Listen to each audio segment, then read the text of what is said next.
Hello dear students, आज के इस लेक्चर में हम कंटिन्यू करेंगे ऑपरेटिंग सिस्टम। सब्जेक्ट कोड है BCS 401 का यूनिट 4 मेमोरी मैनेजमेंट। ठीक है, आज के इस लेक्चर में हम स्टार्ट करेंगे मेमोरी मैनेजमेंट न्यू यूनिट। और ऑलरेडी आपको पता है यूनिट फर्स्ट कंप्लीट हो चुका है। प्लेलिस्ट का लिंक डिस्क्रिप्शन बॉक्स में जाके देख सकते हो। यूनिट थर्ड भी कंप्लीट हो चुका है एंड हमने मूव ऑन किया है मेमोरी मैनेजमेंट के ऊपर। इस लेक्चर के अंदर मेमोरी मैनेजमेंट यूनिट 4 का लेक्चर फर्स्ट होने वाला है। इसके अंदर हम देखेंगे आखिर मेमोरी क्या होती है कंप्यूटर्स में एंड मेमोरी मैनेजमेंट क्या होता है। यानी कि ऐसा नहीं कि ये जो लेक्चर है बेसिक लेक्चर है, इम्पॉर्टेंट नहीं है, मोस्ट इम्पॉर्टेंट है। एग्ज़ाम में आया हुआ क्वेश्चन यहाँ पे कवर करने वाला हूँ। रिक्वायरमेंट्स क्या क्या होते हैं मेमोरी मैनेजमेंट्स के, आपके सिलेबस का ही टॉपिक में डिस्कस करने वाला हूँ। चलिए लेक्चर को स्टार्ट करते हैं। स्टार्ट करने से पहले अगेन छोटी सी रिक्वेस्ट है, चैनल पे अगर फर्स्ट टाइम विजिट किया हो तो प्लीज़ एक सब्सक्राइब कर देना और प्लीज़ लाइक कर देना, कमेंट कर देना। 1 मिनट भी नहीं लगता ये सारे प्रोसेस करने में। और फिर हम स्टार्ट करते हैं लेक्चर्स को, ठीक है। और जिससे कि बहुत ज़्यादा मोटिवेशन मिले कि मैं जल्दी जल्दी लेक्चर्स को अपलोड कर सकूँ। चलिए स्टार्ट करते हैं।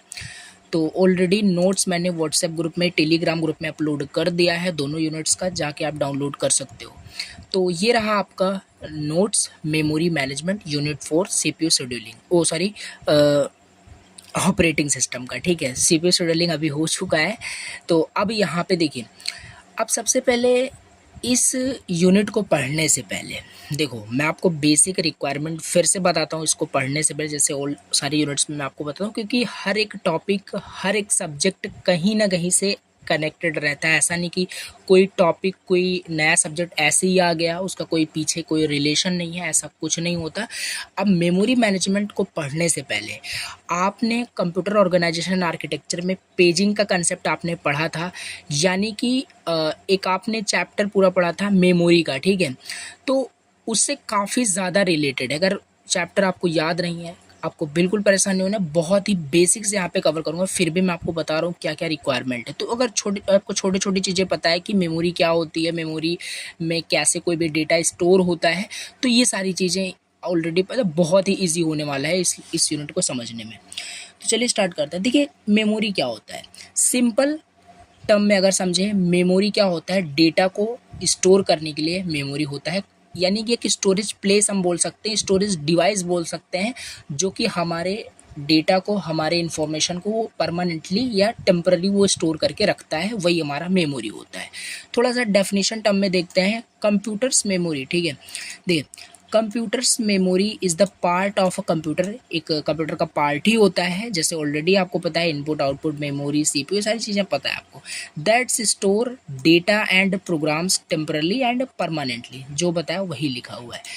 And computer memory can be defined as a collection of some data represented in the binary format. देखो इस लाइन का क्या मतलब है, इसका मतलब है कंप्यूटर मेमोरी को हम एक दूसरे वर्ड में, दूसरे शब्दों में भी डिफाइन कर सकते हैं कि एक कलेक्शन होता है। कंप्यूटर मेमोरी एक कलेक्शन होता है सम डेटा का, कुछ डेटा का, जो कि रिप्रेजेंट होता है बाइनरी फॉर्मेट में। सिंपल सी बात है, हम मेमोरी किस मेमोरी की बात कर रहे हैं, कंप्यूटर मेमोरी की बात कर रहे हैं। कंप्यूटर में कोई भी डेटा स्टोर होता है किस फॉर्मेट में होता है, बाइनरी फॉर्मेट में होता है। ये जस्ट अभी हम देखने वाले हैं। तो ये चीज़ होता है कंप्यूटर मेमोरी। आई थिंक आपको समझ में आ रहा होगा कि क्या है कंप्यूटर मेमोरी, कुछ चीज़ें स्टोर करने के लिए ऑलरेडी आपको पता है।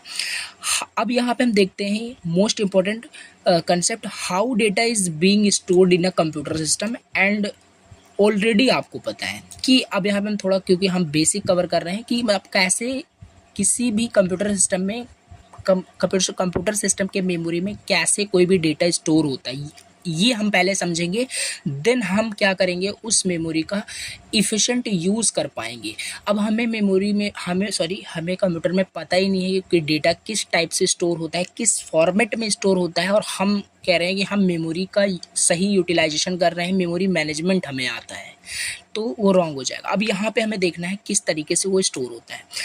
In order to understand memory management, we have to make everything clear. हमें सारी चीज़ें क्लियर करनी है पहले, समझने से पहले मेमोरी मैनेजमेंट को, ठीक है।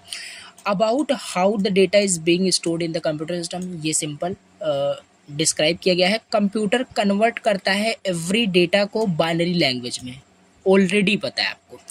फर्स्ट देन स्टोर करता है उसे कंप्यूटर मेमोरी में। ऑलरेडी आप कंप्यूटर में कुछ भी लिखो, किसी भी लैंग्वेज में आप लिखो, वो कंप्यूटर क्या करता है, उसे बाइनरी लैंग्वेज में कन्वर्ट करता है। ऑलरेडी आपको पता है बाइनरी लैंग्वेज क्या होता है, 0-1 फॉर्मेट में, यानी वो आपकी भाषा कंप्यूटर नहीं समझता, वो अपनी लैंग्वेज यानी बाइनरी लैंग्वेज समझता है।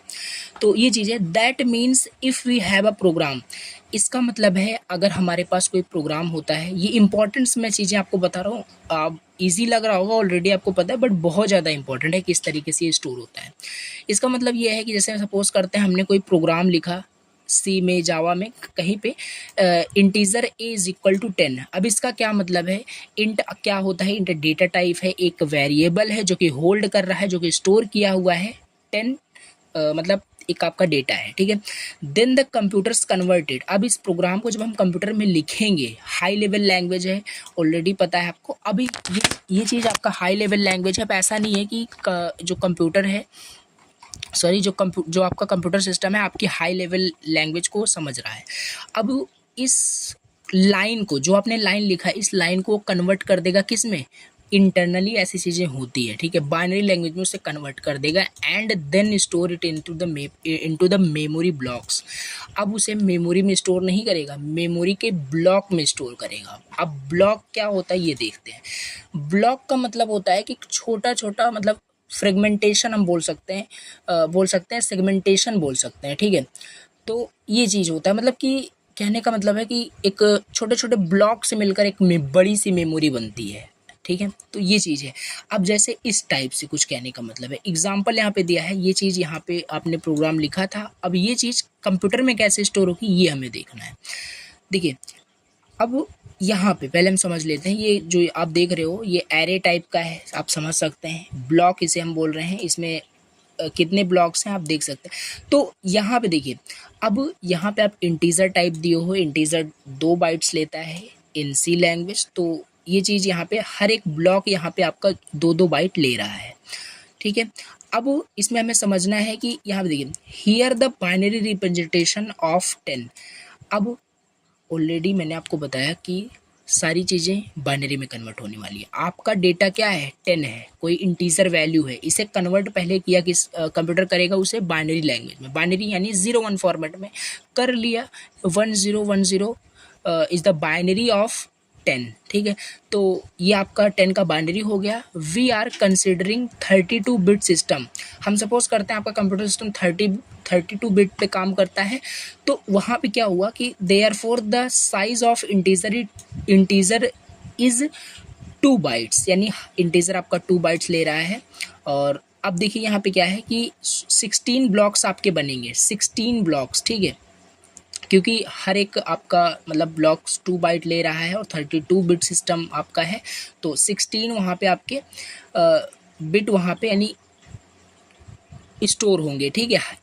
ईच ब्लॉक में एक आपका वहाँ पे क्या होगा, ईच ब्लॉक में 2 बिट आपके स्टोर होंगे। कहने का मतलब यहाँ पे अब मतलब यहाँ पे लिखा है मेमोरी ब्लॉक स्टोर्स 1 बिट। ये आप पढ़ेंगे तो अच्छे समझ में आएगा। If we are using signed integer then the most significant bit in the memory array is always a signed bit. देखिए, इसको रटना बिल्कुल भी नहीं है, इसमें कहने का केवल इतना मतलब है, कोई भी चीज़ हम लिखते हैं तो वो बाइनरी में कन्वर्ट होता है। अब ये चीज़ भी एज इट इज़ नहीं याद करनी है कि ये चीज़ क्या है।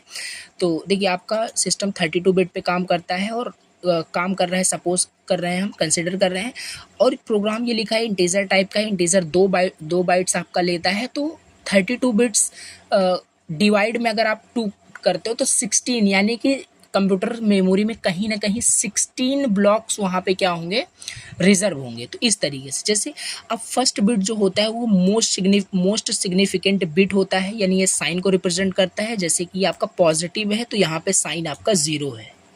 1 होता है इट मीन्स ये आपका निगेटिव नंबर है, निगेटिव आपका नंबर है।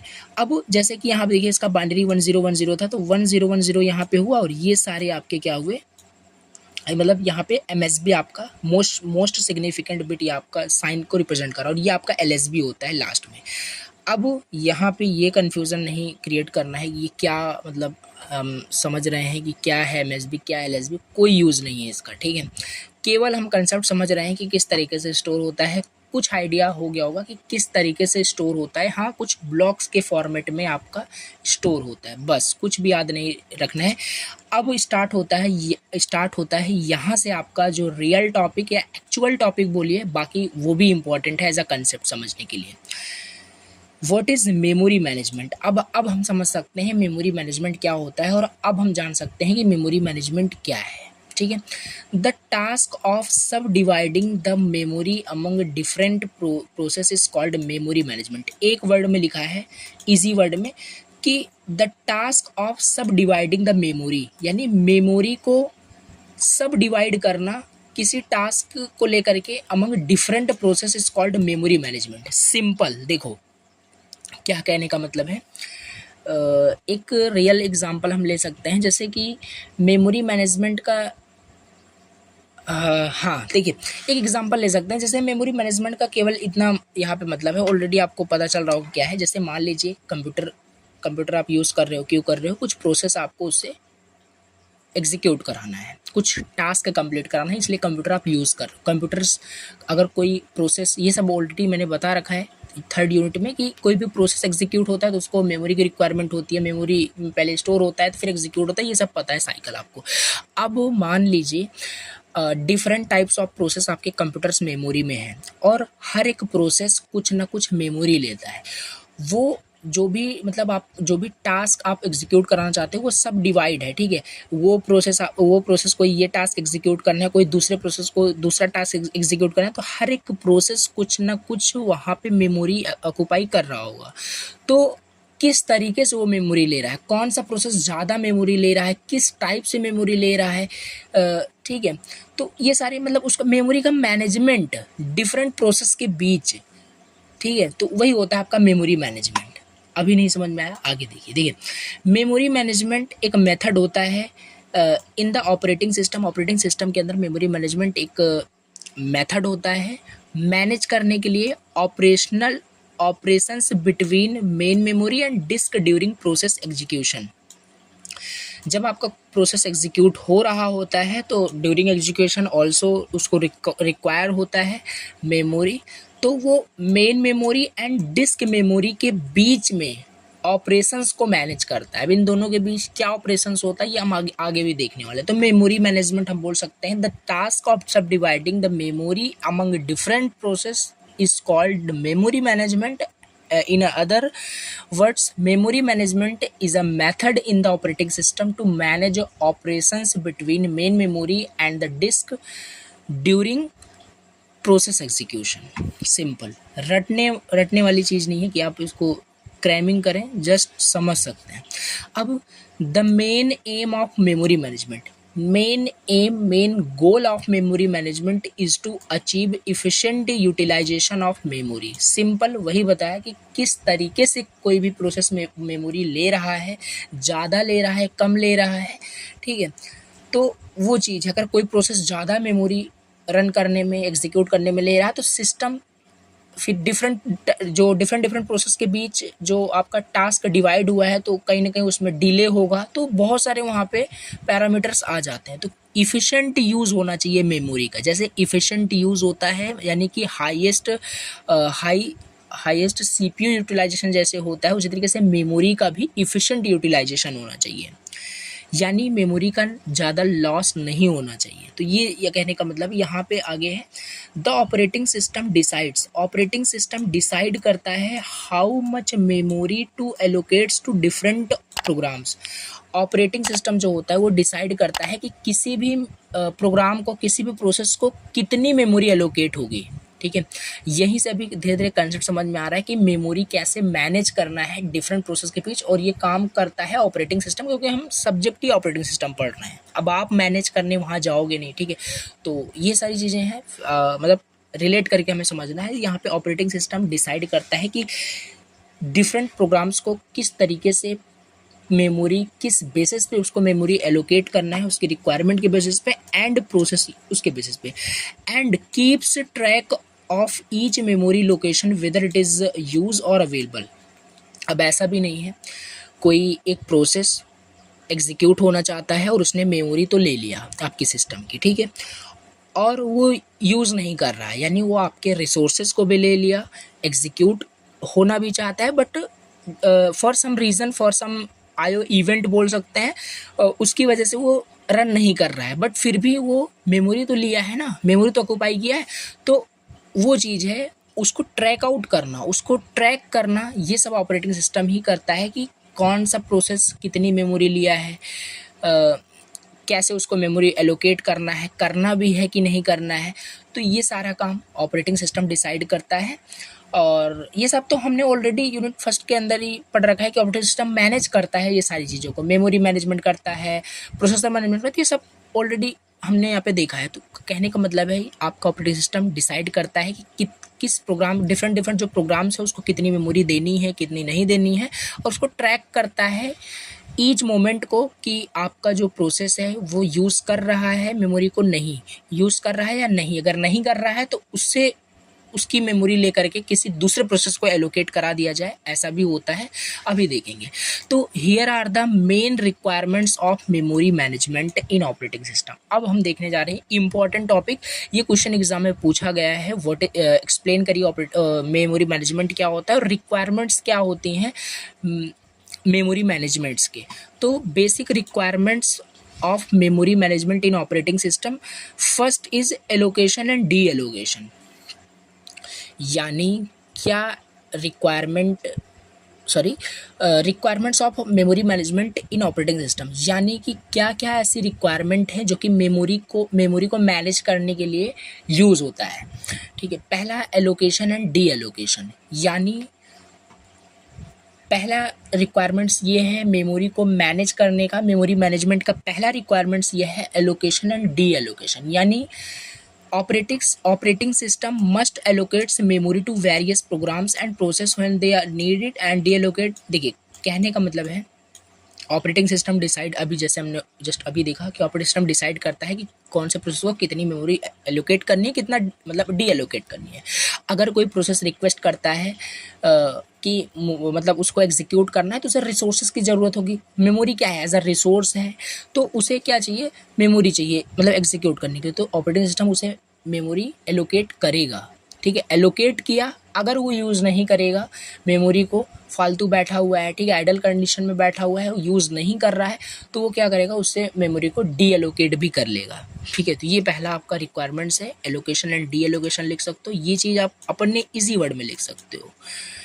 Now second, protection. Memory management का सेकंड रिक्वायरमेंट्स है protection. Protection means it ensures that each process in the computer operates within its own memory space and does not interfere with others. This prevents programs from accidentally overriding each other data। देखिए, हाँ, memory management का ये भी आप एक लिख सकते हैं प्रोटेक्शन, यानी प्रोटेक्ट होता है हमारा डेटा, हमारा मतलब फाइल्स की किस तरीके से। देखिए, आपके कंप्यूटर सिस्टम में बहुत सारी मतलब मान लीजिए आपका कोई मतलब मेमोरी है, ठीक है, आपका सी ड्राइव में बात करते हैं, वो भी एक टाइप की मेमोरी आप बोल सकते हैं। अब यहाँ पे क्या है कि उसमें डिफरेंट टाइप्स ऑफ आपके फाइल्स हैं, डिफरेंट टाइप्स ऑफ प्रोग्राम्स हैं, तो उसको कैसे मैनेज करना है। अगर आपको आप उसको अच्छे से मैनेज नहीं करोगे तो डेटा आपके आपस में क्या हो जाएंगे, ओवरराइट हो जाएंगे। ठीक है, इधर का डेटा उधर आपका मिक्स हो जाएगा, यानी कि आपके फाइल्स भी डिलीट हो सकते हैं, यानी एक्सीडेंटली वहाँ पे ओवरराइटिंग हो जाएगी। तो ये फिजिकली भी आप रिलेट कर सकते हैं, तो ऐसा भी होता है। तो यहाँ पे वही है, दूसरा यहाँ पे आपका प्रोटेक्शन ये इंश्योर करता है दैट कि each process in computer system with in on memory space, यानी कि हर एक जो प्रोसेस है वो अपने मेमोरी स्पेस में रन हो रहा है, इंटरफेयर ना हो रहा हो किसी दूसरे प्रोसेस के साथ। ये प्रिवेंशन जो होता है, यानी कि मेमोरी मैनेजमेंट का ये भी एक रिक्वायरमेंट है, प्रिवेंशन या प्रोटेक्शन आप बोल सकते हो, ओवर राइटिंग से मतलब प्रिवेंट करने के लिए, एक्सीडेंटली ओवर राइटिंग से बचने के लिए, प्रोटेक्ट करने के लिए। नाउ थर्ड हम बोल सकते हैं, थर्ड यहाँ पे आपका बेसिक रिक्वायरमेंट्स है शेयरिंग। ठीक है, sharing means some memory spaces needs to be shared among process. The operating system manage this sharing to ensure efficiency and prevent conflicts. इसका मतलब क्या है शेयरिंग का, देखिए आपने सीपीयू शेड्यूलिंग चैप्टर पढ़ा, वहाँ पे डिफरेंट डिफरेंट प्रोसेस के बीच क्या हो रहा था, सीपीयू एलोकेट डी एलोकेट हो रहा था, सीपीयू शेयरिंग भी हो रही थी, ठीक है, सीपीयू शेयरिंग भी हो रही थी, सीपीयू एलोकेट डी एलोकेट हो रहा था। कहने का मतलब है वहाँ पे आपका सीपीयू शेयर हो रहा था। तो उसी तरीके से मेमोरी भी आपकी शेयर होती है। कोई प्रोसेस अगर किसी प्रोसेस को मेमोरी एलोकेट किया है ऑपरेटिंग सिस्टम ने, यूज़ कर रहा होगा तो ठीक है, अदरवाइज वो प्रोसेस खुद भी क्या कर सकता है, अपने मेमोरी को वो क्या करेगा, दूसरे प्रोसेस को शेयर कर सकता है। जैसे टाइम शेयरिंग ऑपरेटिंग सिस्टम आपने देखा था, तो वहाँ पे टाइम जो कुछ रिलेट कर सकते हो, एज इट इज़ नहीं है बट कुछ रिलेट कर सकते हो। जैसे वहाँ पे टाइम आपका मतलब ईच प्रोसेस के बीच एलोकेट हो रहा था, शेयर हो रहा था। तो उसी तरीके से यहाँ पे भी आपकी मेमोरी जो है, यहाँ पे जो मेमोरी होती है कंप्यूटर मेमोरी, वो आपका डिफरेंट डिफरेंट प्रोसेस के बीच शेयर भी होता है। कुल मिला के कहने का मतलब है बेसिक रिक्वायरमेंट्स क्या क्या है, पहला एलोकेशन डी एलोकेशन, दूसरा प्रोटेक्शन, तीसरा शेयरिंग, एंड फोर्थ लिख सकते हैं logical organisation. Logical organisation, memory must be organised to ensure efficient access and use this includes managing the hierarchy of memory like RAM and cache and how they work together। देखो, and fourth जो requirements है memory management का, वो है organisation. Logical organisation बोलिए, organisation कहने का मतलब है किस तरीके से कोई भी मेमोरी ऑर्गेनाइज है आपके कंप्यूटर सिस्टम में। अब मेमोरी जो होना चाहिए वो ऑर्गेनाइज होना चाहिए इफ़िशेंट वे में, इफ़िशेंट तरीके से वो ऑर्गेनाइज होना चाहिए। जैसे आपने क्या पढ़ा था, आप मेमोरी की हायरार्की आपने पढ़ा होगा, ठीक है, मेमोरी की हायरार्की आपने पढ़ा होगा। पहले आपका सीपीयू रजिस्टर होता है, देखिए इस तरीके से आपने 100% पढ़ा होगा कंप्यूटर ऑर्गेनाइजेशन आर्किटेक्चर में, ठीक है, मेमोरी की हायरार्की। तो ऐसे ऐसे छोटे छोटे टॉपिक्स आपके रिलेट होंगे, इसीलिए मैंने बताया कि काफ़ी ज़्यादा कनेक्टेड है। इस तरीके से आपने कुछ मेमोरी हायरार्की आपने पढ़ा होगा, ठीक है। तो इस तरीके से अब पहले में क्या होता था, देखिए यहाँ पे पहले में आपका सीपीयू रजिस्टर होता था जो कि काफ़ी ज़्यादा हाई स्पीड स्टोरेज डिवाइस है। इसके बाद यहाँ पे आपका कैश मेमोरी होता था, ठीक है, पहला सीपीयू रजिस्टर होता था, यहाँ पे कैश मेमोरी होता था, देन आपका यहाँ पे प्राइमरी मेमोरी होता था, देन यहाँ पे आपका सेकेंडरी मेमोरी या सेकेंडरी डिस्क वगैरह यहाँ पे होता था। तो यहाँ पे इस तरीके से जो ऑर्गेनाइजेशन है ये भी ज़रूरी है, ठीक है, ये भी ज़रूरी है मेमोरी को मैनेज करने के लिए, ठीक है। आप सोच सकते हो डायरेक्टली कोई एक ही कोई मेमोरी कंप्यूटर सिस्टम में क्यों ना, मतलब कोई सिस्टम बना दिया जाए कि एक ही मेमोरी से वो सारा वर्क करे, तो ऐसा पॉसिबल नहीं है। तो अलग अलग ऑर्गेनाइजेशन है, अलग अलग मेमोरी है, रैम, रोम, ठीक है, आपका primary memory, secondary memory, cache memory, fastest memory होती है। तो ऐसे ये सब आपने पढ़ा है। तो ये ऑर्गेनाइजेशन जो हो रहा है यहाँ पे इस हायरार्की के रूप में जो ऑर्गेनाइजेशन हो रहा है, अब जैसे कि अगर आप ऊपर से नीचे जाओगे तो जैसे ये सब आपको पता होगा, ऊपर से नीचे अगर जाओगे तो यहाँ से आपका क्या होगा, जो स्पीड है वो डिक्रीज़ होगी, बट आपका जो क्वांटिटी है या आप बोल सकते हो जो स्पेस है वो आपका बढ़ेगा। तो ये चीज़ है। और अगर नीचे से आप ऊपर जाते हो तो कॉस्ट आपका बढ़ता है। तो ये सब चीज़ें पता है। ये ऑर्गेनाइजेशन जो है मेमोरी मैनेजमेंट में ये भी इम्पोर्टेंट है, किस तरीके से आपकी मेमोरी ऑर्गेनाइज्ड है, ये चीज़ यहाँ पे हाउ दे वर्क टुगेदर, वो आपस में कैसे काम करते हैं और आपस में वो कैसे वर्क करते हैं, ये सब चीज़ें पता है आपको कि जैसे कि आपका जो कंप्यूटर सिस्टम होता है पहले कोई भी चीज़ वो फाइंड करता है तो पहले वो कैश मेमोरी में फाइंड करता है, वहाँ पे उसको नहीं मिलता, तो अलग अलग चीज़ें होती है। तो ये चीज़ यहाँ पे कहने का मतलब है। तो ये हो गया पहला आपका क्या था, एलोकेशन डी एलोकेशन, दूसरा प्रोटेक्शन, तीसरा शेयरिंग, चौथा यहाँ पे है लॉजिकल ऑर्गेनाइजेशन। पॉइंट्स याद रखने हैं, बीच में आप कहानी भी लिख सकते हो, खुद से बना के लिख सकते हो, कोई इशू नहीं। अब इसके बाद यहाँ पे नेक्स्ट है ऑप्टिमाइजेशन। नेक्स्ट यहाँ पे है ऑप्टिमाइजेशन। ऑप्टिमाइजेशन का क्या मतलब है, देखिए ऑप्टिमाइजेशन का मतलब है ऑपरेटिंग सिस्टम जो होता है वो ऑप्टिमाइज करता है मेमोरी यूजर्स को to make the system run faster and more efficiently. Optimisation का कोई बहुत बड़ा मतलब नहीं है। ऑप्टिमाइजेशन का मतलब है कि जैसे देखिए रियल इसका एग्जांपल देखते हैं। आप मोबाइल फ़ोन यूज़ करते हो, मोबाइल फ़ोन में इनबिल्ट कोई सॉफ्टवेयर आता है, जैसे कि आप अपने आप अपने जो मोबाइल फ़ोन होता है उसके स्पीड को थोड़ा बहुत इंक्रीज़ कर सकते हैं, ऐसा मानना होता है कंपनी वालों का, जो उसमें इनबिल्ट सॉफ्टवेयर देते हैं, जैसे कि कुछ क्लीनर का हो गया, ठीक है, कुछ प्रोटेक्शन का, सिक्योरिटी गार्ड करके ऐसे कुछ सॉफ्टवेयर होते हैं, उसको उस पे जब आप क्लिक करते हो, उसके अंदर जाते हो, तो एक ऑप्टिमाइजेशन का कुछ ऑप्शन दिया रहता है, कुछ फीचर दिया रहता है, उस पर क्लिक करते हो तो आपके सारे ऐप्स क्लीन होते हैं, तो वहाँ पे दिखाई देता है कि now your device is optimised. तो कहने का मतलब है ऑप्टिमाइजेशन एक तरीके का, ये भी एक वे ही होता है मेमोरी को मतलब मैनेज करने का, मेमोरी को एफिशिएंट यानी मेमोरी को फास्ट करने का, तो ये भी एक तरीका ही होता है। बस इतनी चीज़ है यहाँ पे ऑप्टिमाइजेशन। नाउ ये हो गया आपका मेमोरी मैनेजमेंट क्या होता है, बेसिक रिक्वायरमेंट्स क्या क्या थे। अब इसके बाद एक थोड़ा सा आज के इस लेक्चर का लास्ट टॉपिक देखेंगे, एड्रेस बाइंडिंग क्या होता है। ये 2 मार्क्स में क्वेश्चन पूछा गया है, what do you understand by address binding. ठीक है, एड्रेस बाइंडिंग क्या होता है। देखिए, एड्रेस बाइंडिंग को समझने से पहले आपको पहले पता होना चाहिए फिजिकल एड्रेस क्या होता है और लॉजिकल एड्रेस क्या होता है, और एक आपका होता है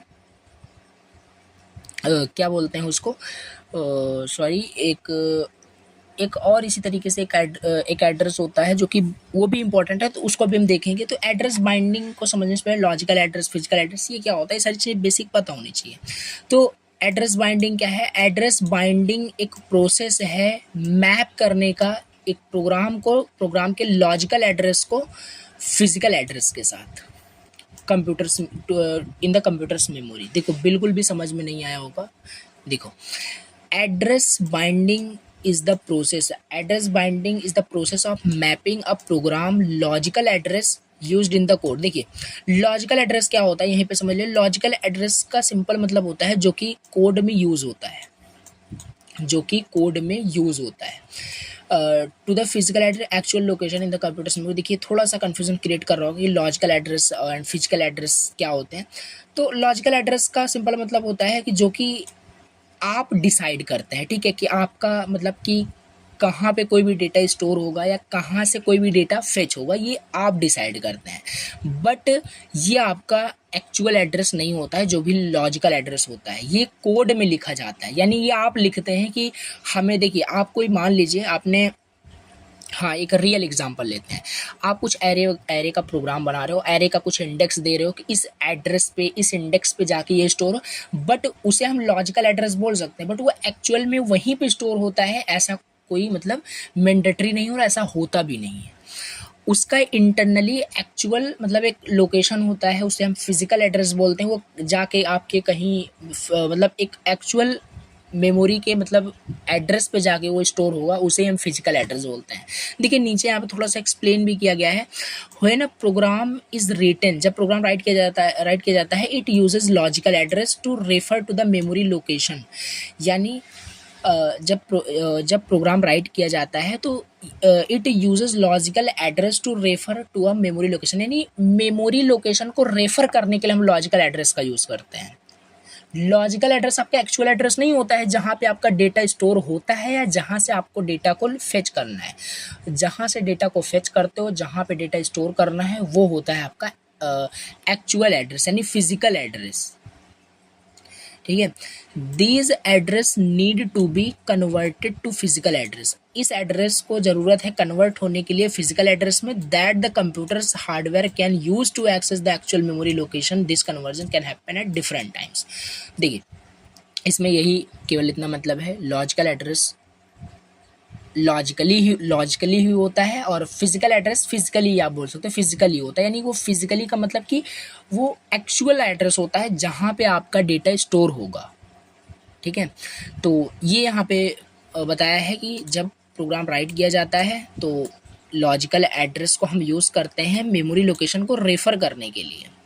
जैसे हम एरे को वगैरह जब एरे का प्रोग्राम लिखते हैं तो एरे को हम इंडेक्स देते हैं कि ये इस एड्रेस पे जाके स्टोर हो, तो हम उस एड्रेस, जिस एड्रेस को मतलब मेमोरी लोकेशन पे स्टोर करने के लिए जिस एड्रेस को हम रेफ़र कर रहे हैं, उस एड्रेस को ही हम लॉजिकल एड्रेस बोल रहे हैं।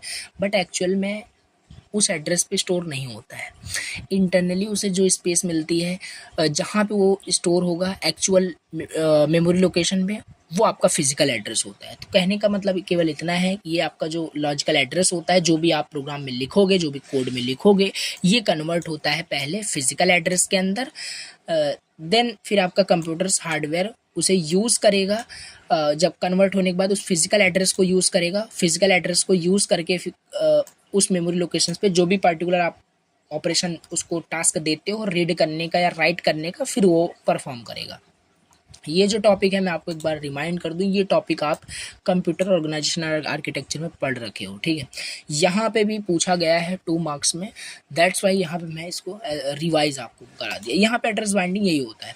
तो ये रहा आज का टॉपिक एंड एक बार ब्रीफ समरी लेते हैं क्या क्या हमने पढ़ा। हमने मेमोरी मैनेजमेंट यानी कंप्यूटर मेमोरी क्या होती है, किस तरीके से कंप्यूटर्स में डेटा स्टोर होता है, ये थोड़ा बहुत यहाँ पे समझा। इसके बाद मेमोरी मैनेजमेंट की एक्चुअल डेफिनेशन, मेमोरी मैनेजमेंट क्यों ज़रूरी है, क्या होता है मेमोरी मैनेजमेंट, ये देखा। इसके बाद basic requirements of memory management in operating system, पहला एलोकेशन डी एलोकेशन, दूसरा protection sharing and fourth logical organisation, फिर optimisation and then address binding. तो चलिए आज के इस लेक्चर को यहीं पर एंड करते हैं। मिलते हैं नेक्स्ट लेक्चर के अंदर नए टॉपिक के साथ। एंड अगेन चैनल पर अगर फर्स्ट टाइम विजिट किया तो प्लीज़ सब्सक्राइब करना, बहुत ही ज़्यादा मोटिवेशन मिलता है ऐसे एनर्जेटिक वे में लेक्चर्स को अपलोड करने के लिए। Thank you so much for watching the lecture.